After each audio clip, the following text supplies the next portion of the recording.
Hello everyone. In our previous sessions, we have discussed types of nutrients and we have a complete discussion on autotrophic nutrition in plants.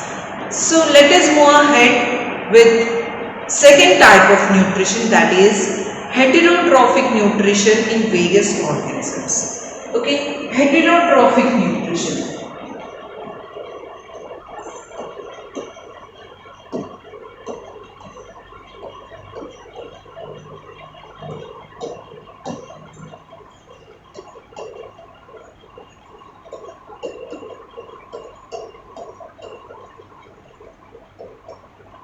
Heterotrophic nutrition means, hetero means different. Hetero means different. Trophism means nutrition. Okay. These organisms which belong to heterotrophs do not make their own food. They cannot make their own food. Cannot make their own food. So, but they will require nutrition, right? Even if they cannot make their own foods, they need nutrition to survive. So what do? They depend on other organisms for food. They depend on other organisms or other means, other source for food. Okay. Again, this heterotrophic nutrition is classified into three types. First one is parasitic nutrition. Parasitic nutrition.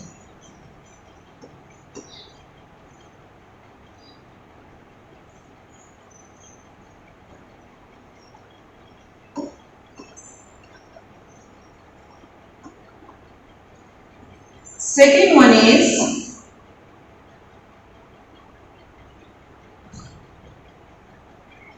saprophytic nutrition.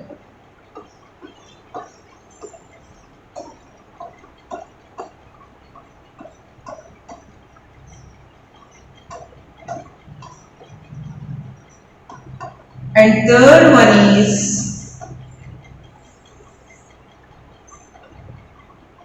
Holozoic nutrition. Holozoic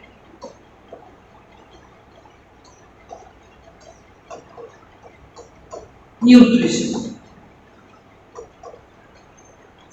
What is the difference in these three types of nutrition is, we'll start.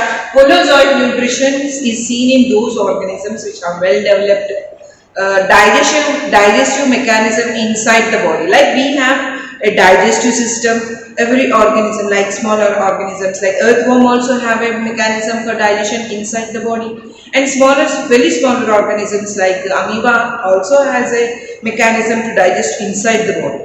So those type of organisms which take food in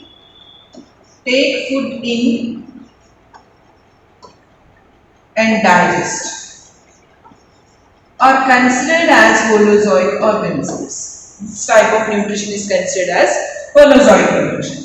Second, saprophytic nutrition. Not all the organisms are blessed with a digestive mechanism. There are certain organisms which cannot digest the food inside their body, but still they have some digestive enzymes that are produced in their body. So what do these organisms do? They release the enzymes out of the body, digest the food material out of the body and take the food into their body. Okay? They release enzymes outside the body. Okay? Take the food in the sense they take only digested nutrients into the body. They do not intake anything. Okay? Once the enzymes are released outside the body, next what happens? Digest outside. Digest outside. They do not digest inside. They digest it outside. Then they take nutrients into the body. They take nutrients into body. Okay. This is second type of nutrition. Coming to third type of nutrition, parasitic nutrition. These organisms which belong to parasitic nutrition can have capacity, no capacity to digest the food. They do not have capacity to produce enzymes, but still they require nutrients to survive. Okay, so what do? They live inside the body or outside the body of other organisms and take the nutrients directly from the organisms. Okay, so they directly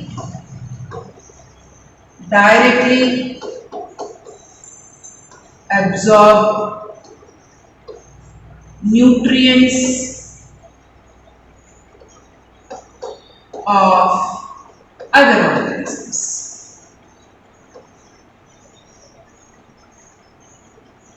Okay, so let us start. We'll see what happens in each of this type of nutrition.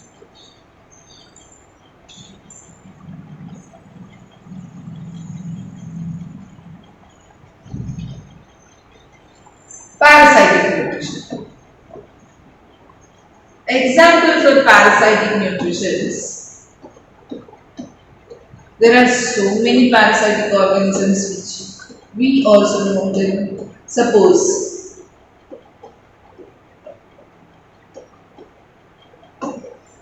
if you take the example of Plasmodium, malarial parasite Plasmodium.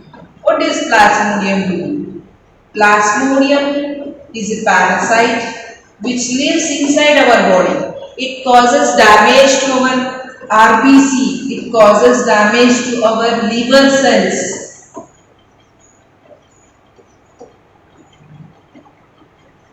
Okay. If you take another example, it uses Plasmodium uses the nutrients that are present in these RBC and liver cells. Suppose you take the example of head lice. It is also a parasite. It lives on our body. It lives on our body and feed on our blood directly. It takes the nutrients directly, that is blood. Okay. You take the other example which lives outside of our body, scabies. It is a microarthropod and it lives on our skin and feeds on our skin cells. It feeds skin. Okay. So these are the organisms which live inside on our body or inside our body and they cause harm to our body. Okay. Even in plants and animals there are so many such examples. So we will discuss in detail about a plant which is called as Cuscuta reflexia. Cuscuta reflexia is a plant that belongs to morning glory family. Morning glory family.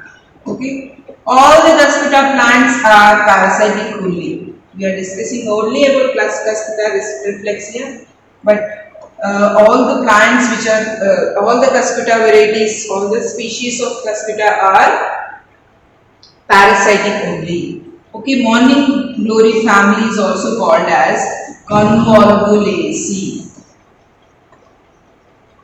Convolvulaceae. Okay, so in this there are about 170 species of plants which are parasitic. Okay. This Cuscuta plant, it does not have any visible leaves. Leaves are reduced to scales. Leaves are reduced to scales. And since there is no leaves, at least stem should be there to perform photosynthesis. No, its stem also is very colorful. It is very tender stem, climber plant, very thin, like a thread. It is very thin, and the stem is seen in various colors like pink, blue, orange, yellow. So Do you think chlorophyll will be present if the stem is in these colors? No chlorophyll, no leaves, leaves are reduced to scale, stem is not having any photosynthetic activity, then does it require food to survive or not? Yeah, it requires. So what does it do? It grows on other plants. Okay, so this is a parasite, and the plant on which this parasite grows is called as host plant. Okay, it grows on any host plant. It grows on any host plant and feeds on the nutrients directly from that host plant. Okay, so let us see.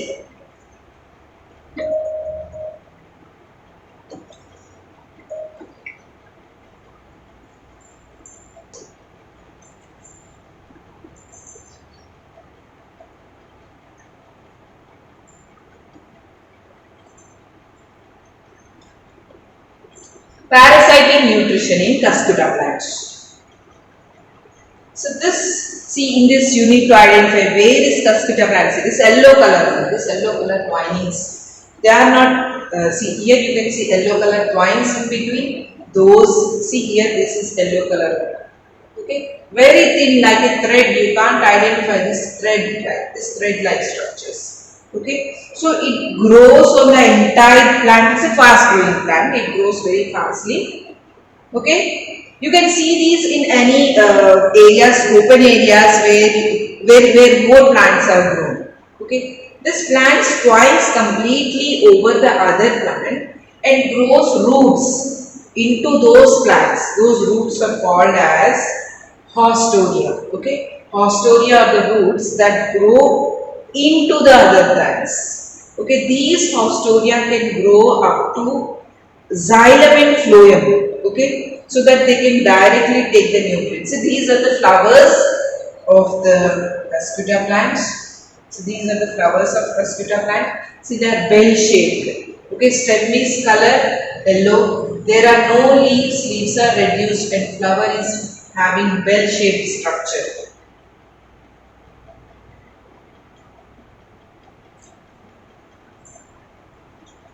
So it grows very widely. It grows till it occupies the entire plant, host plant. It keeps on growing. Okay. If you observe this plant very closely, see here this it is establishing a connection. This established connection grows the hostoria into this plant. Okay.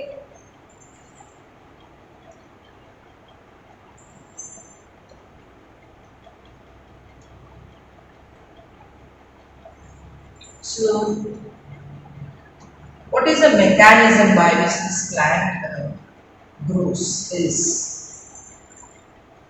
So, it's a complete parasite plant. What is the mechanism by which this plant grows is?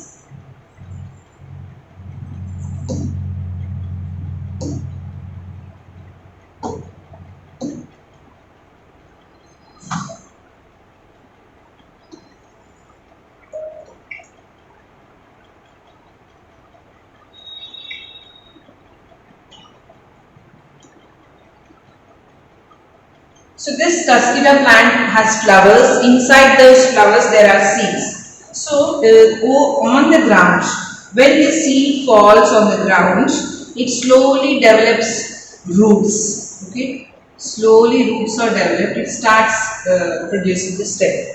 And if there is any plant that grows near this,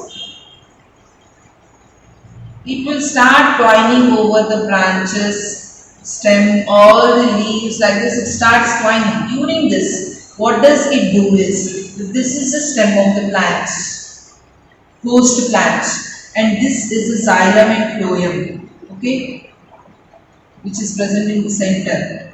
The plant when it is twining, hostoria when it is twining, okay, but we can show you.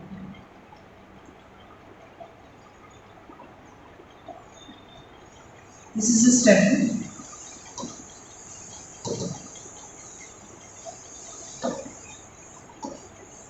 So this is the hostoria which is growing over this. When it is growing in this range level, it will start developing the hostoria that extends till this xylem or phloem. Okay, these roots that grow into the plants are called as hostoria. Okay, once this hostoria starts growing, this connection is lost. Okay, this plant does not maintain connection from the soil.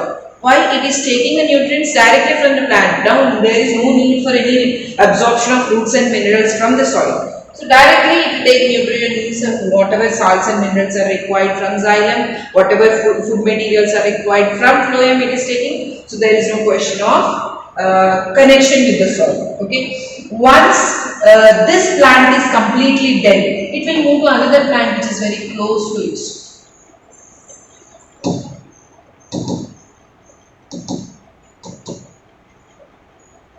It will move to another plant which is very close to it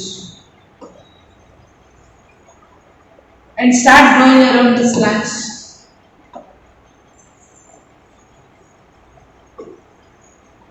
Till this plant is dead. So this type of nutrition is seen in the parasitic plant Cusco. Okay. Coming to the next.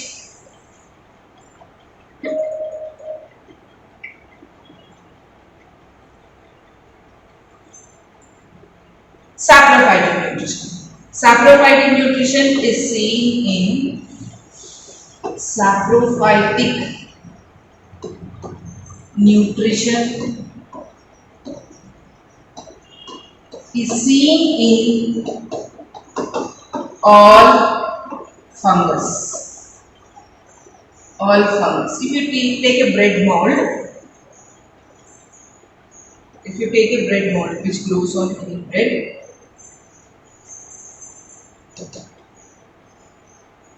I'll change the color so that you can differentiate.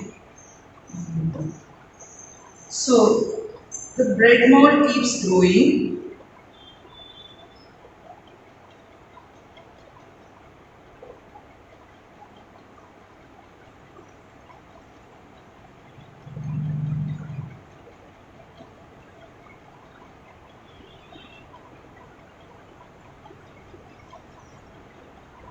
So let us see this example of bread mold.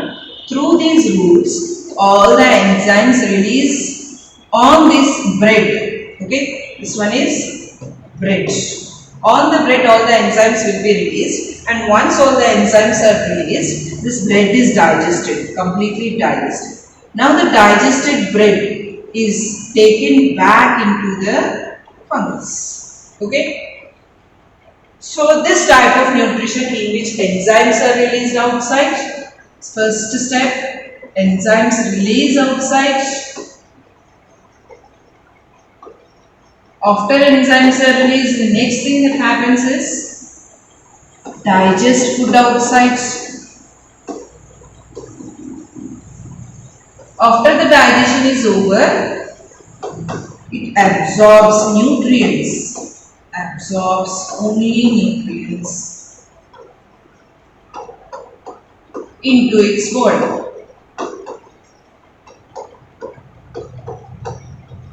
So this type of nutrition is saprophytic nutrition. Coming to the third type of nutrition, that is Holozoic nutrition. Okay, we are also Holozoic organisms. What is Holozoic nutrition? Holozoic nutrition is a type of nutrition in which there are 5 steps.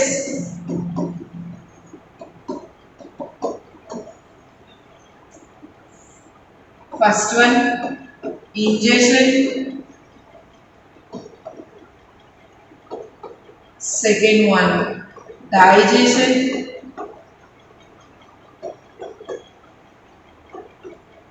Third one, absorption.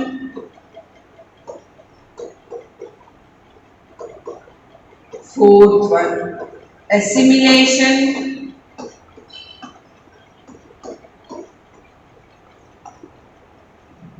And fifth one, defecation. Okay. So these are the 5 steps that are present in the process of Holozoic nutrition. Sometimes these two steps are considered as a single step. So if you get in your textbooks somewhere, there are only 4 steps, don't confuse. Digestion and absorption are considered as a single step, or sometimes absorption and assimilations are considered as a single step. Okay, but the process is this. What happens inside Holozoic nutrition is this. Ingestion, we take the food in, taking food in.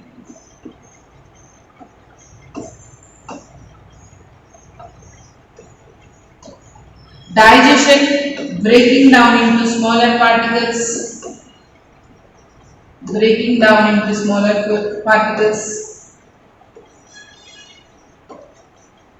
Absorption, taking nutrients that are present in the food that we eat into the blood. Okay, nutrients into blood. After going to blood, what will happen to these nutrients? They need to enter into each and every cell for the construction of our body, for the construction of macromolecules. So the nutrients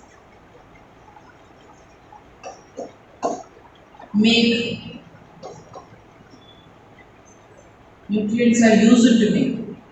Nutrients are used to make macromolecules, larger molecules, like glucose is used for making starch in plant body. Same like that. Here also macromolecules are made, large molecules are made, okay, that are assimilated in our body. Okay, assimilated in body.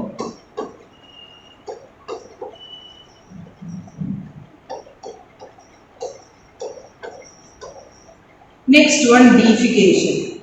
Removal of waste undigested food from the body. Removal of undigested food from the body.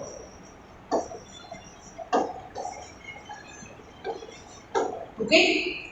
So this is Holozoic nutrition. These are the 5 steps that are included in Holozoic nutrition.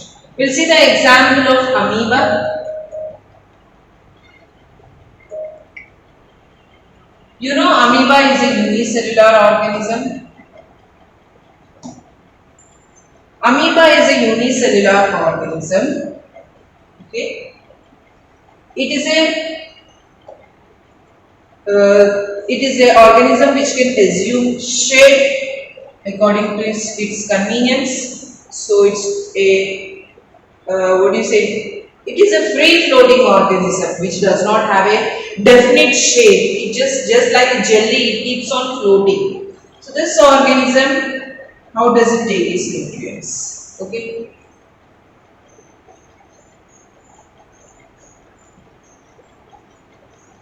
So when food particles come, it ingests that food particle with the help of pseudopodia.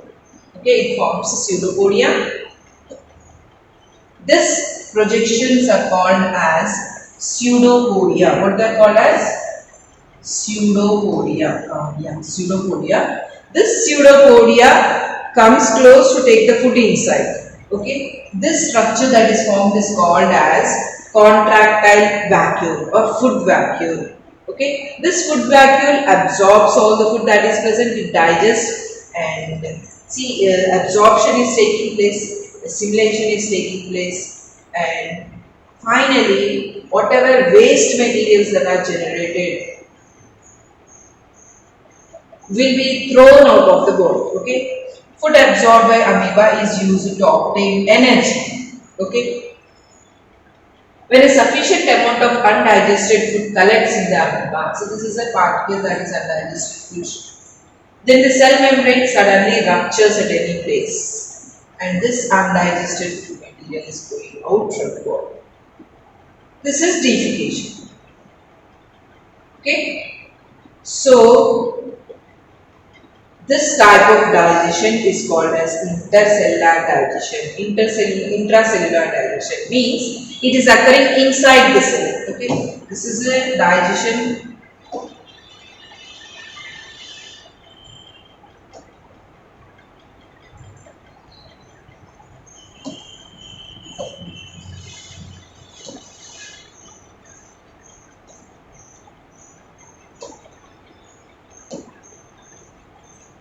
So in amoeba, food is ingested, food is digested, absorption also occurs, assimilation also occurs, defecation also occurs. So this is an example for Holozoic nutrition. Coming to the second example of Holozoic nutrition,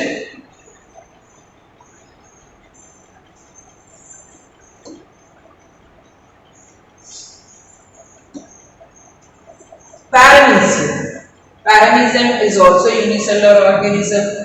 It is a chapel shaped organism, and these are, see, you can see there are, this is a food vacuole. This is also a food vacuole that is present in the paramecium, and it has two nucleuses. Okay, one is larger nucleus, one is smaller nucleus. These are all various food vacuoles or contractile vacuoles that are present inside the paramecium. Okay, it is an organism which lives inside the water. Unicellular organism that lives inside the water. Okay. Let us see the nutrients that are nutrition in paramecium. How does it occur? So this structure is called as cytostol. This structure is called as cytostol. What it is called as? Cytostol.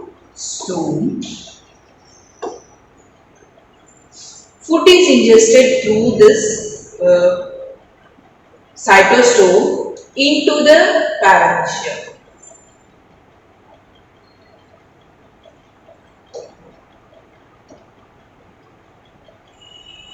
Let us see how it happens.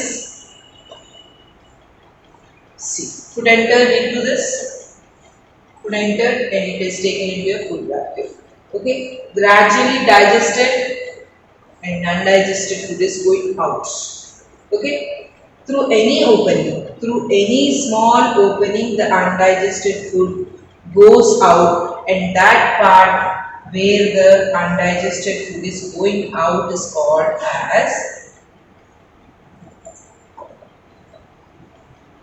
anal pool. Okay, this part is called as anal pool.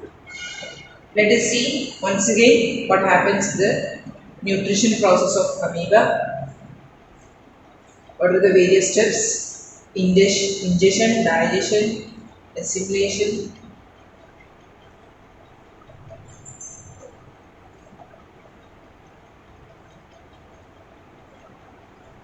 So I said you sometimes assimilation is considered, absorption is not considered. Okay. Sometimes digestion and absorption are considered as different steps. Sometimes digestion and absorption are considered as the same step.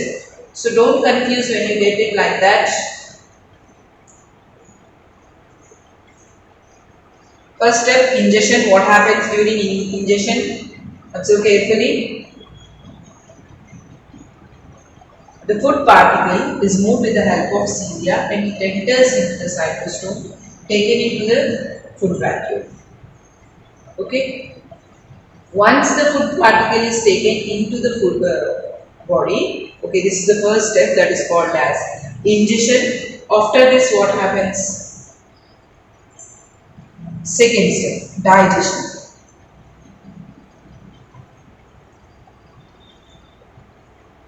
During digestion, the food vacuole present inside digests this food material that is present inside this food vacuole, and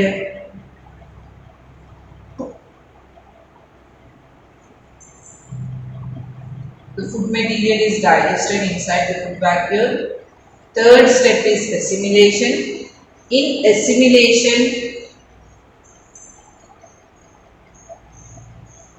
see, the food that is digested is entering into the cell for assimilating into the cell. And final step is digestion, deification or digestion.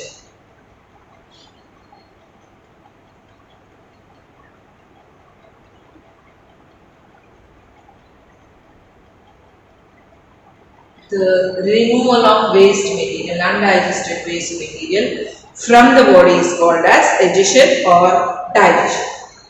Okay, that is about nutrition in paramecium.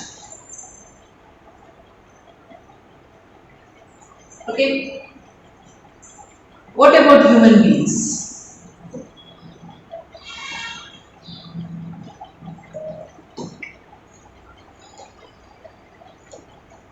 What about human beings? In human beings also the same steps operate. We are taking the food inside, we are digesting the food inside our body, we are absorbing it into our blood, from there it goes into each and every cell, it is assimilated and undigested food comes out of our body by a process called defecation. Okay, so we'll discuss about human nutrition in our next class. Okay children, that is it for today. I hope you have followed it. Keep yourself safe, healthy and also study well children. Bye.